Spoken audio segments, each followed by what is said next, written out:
Welcome to the Welsh Woodman Workshop, and in tonight's project we're going to be wood turning a camera smartphone rig. So I do all my filming on my camera phone, on the reverse camera, and I thought it'd be a little bit easier for me to go around the workshop for some of my sort of panning shots if I made like a handle rig to do this. Now I've just got a piece of spalted beech from the firewood pile, and I've got a camera tripod from the Poundland shop, so it only cost me £1. Just remove the tripod legs, and that's going to become the top of our filming rig. So I hope you enjoy tonight's project. So step number one, to make this a little bit easier to turn, we're just going to gauge the thickness, score a line down and all the way down the piece. We'll cut along that line then, and that'll just make this into like a square section at the end, and it makes it a little bit more balanced when we come to turning. Just going to use the bandsaw to cut through this. If you didn't have a bandsaw, you could quite easily do this with a handsaw. So we've got a far squarer piece now that we can knock off the corners easier. We're going to find the centres of our piece by scoring 4 lines on with our fingers. Same on the other side, and we can get him put between centres on the spindle turning lathe. So step number one, I'm just going to get my calipers, outside calipers, to measure what size I'm going to need to make a tenant to hold this piece into place after we turn it into the rough round. Just going to open up then and put a spare adapter in there, tighten them down.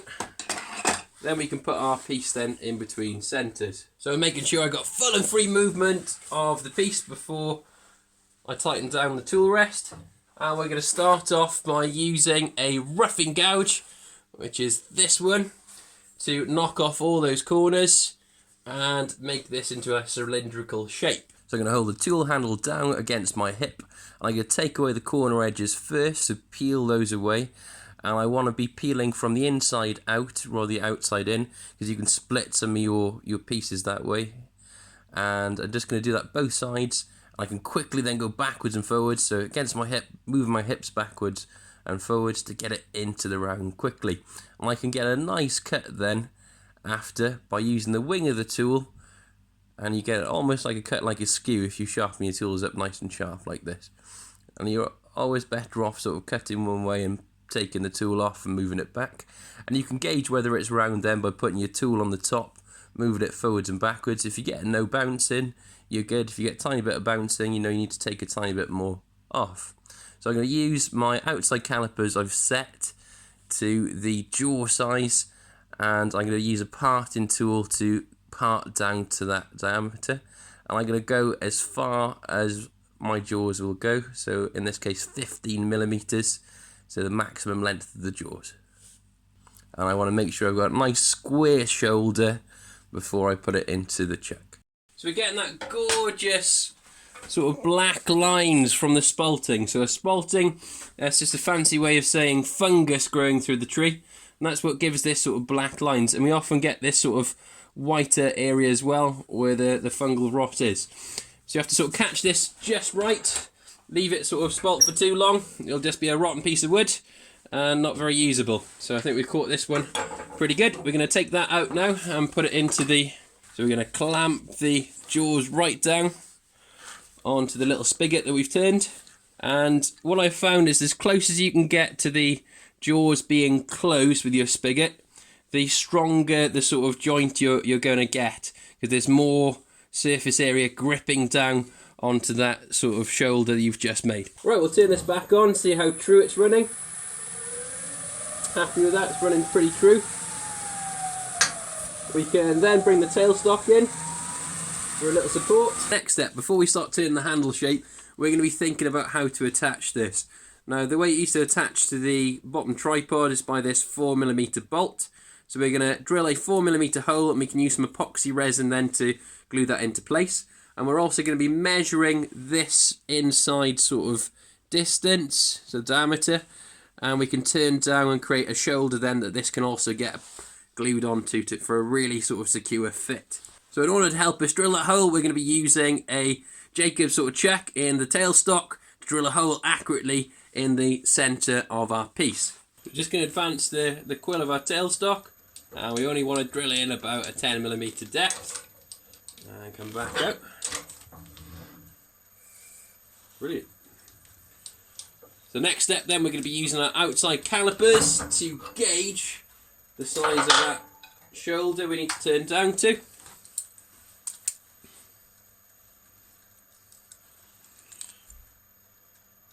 And if you notice, I've actually welded some little washers onto this, and this was a trick taught to me by a production turner, and it just gives it a really sort of smooth entry then, rather than just rounding your points over on the grinder. So that'll be about right, I think. So we're going to use the parting tool. We can hold this then from the top.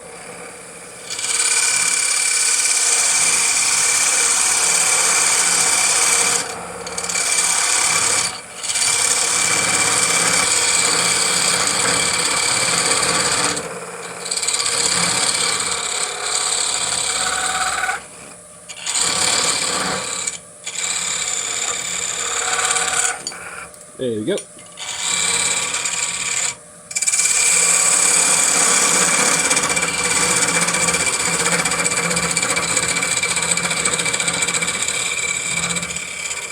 I'm going to remove the tailstock and check if it fits. There you go. It's a nice sort of fit on there. What we're going to need to do next is, with a pencil, mark the outside of that shape, and that's going to give us our little shoulder for this to sort of glue and sit on, and we can all blend it into that shoulder then. So tailstock back up, and we can turn the handle shape now. And to turn the handle, we're going to be using a spindle gouge with a traditional sort of grind on the end of it.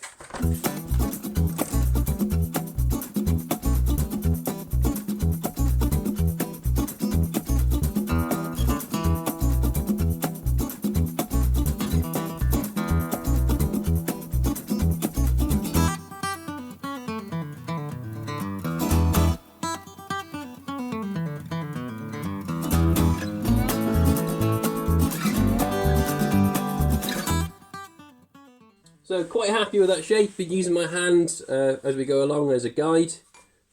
What you can do if you feel a bit more confident is turn the machine off and then sort of feel and go from there really. So I wouldn't advise touching it as it's moving. But got some lovely sort of pattern through here, and I'm quite happy with that sort of shape. So it fits the swell of my hand and allows me to put my thumb there on the top for sort of steadying the shots. So what we're going to do is sand this sort of profile up, give it a nice sort of hardy finish. Then we can afford to part it off there at the bottom. So I'm debating or not whether I should leave a flat spot so I can actually stand this up. Do a little bit of sanding. We're going to sand in the direction of the grain between each grit, and we're going to get a smoother finish overall that way. I'm going to use a cellulose sanding sealer to seal the grains, and you especially want to do this with spalted pieces. So essentially, I think the way this works is it's suspended chalk. So wood's a porous material. If you imagine it being like a length of straws clenched together. And what you want to do is seal the end of those straws. Otherwise, the finish is just going to get absorbed into those straws. So by sealing it with this, we should be able to get a nice sort of finish over the top of it. And it's starting to pop already, this lovely spalting. So it's amazing what you can do with a bit of firewood. So we're going to apply some as it's running now. I'm using paper towel because I find you get more friction with paper towel than just a rag. Next thing we're going to use is a Woodturning Source Diamond Coat pen polish. I use this for my pen turning. It's superb stuff, quite pricey, but it gives a really hard wearing finish, which we're going to need on this because it's going to be handled quite a lot. You can use a bit of paper towel again to apply this stuff on.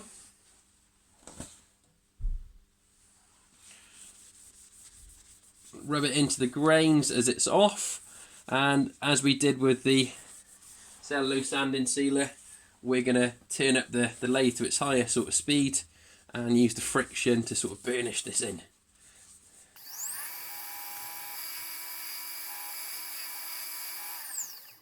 So happy with the finish on that, nice and smooth. So we're going to move this out of the jaws a tiny bit.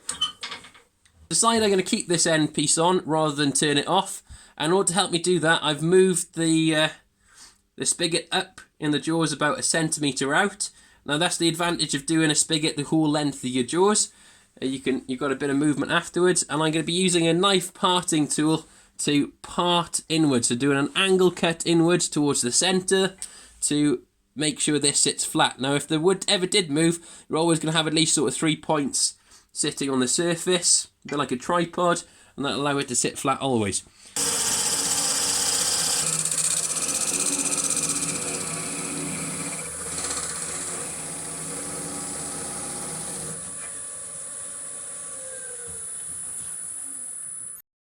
It's got a tiniest little nipple left there in the bottom. Just going to use a hook knife to get rid of that. Really handy tools to have, these are. Not just for spoon carving, but for stuff like this. Right, we're going to give that a little sand on the bottom, then we get them all attached.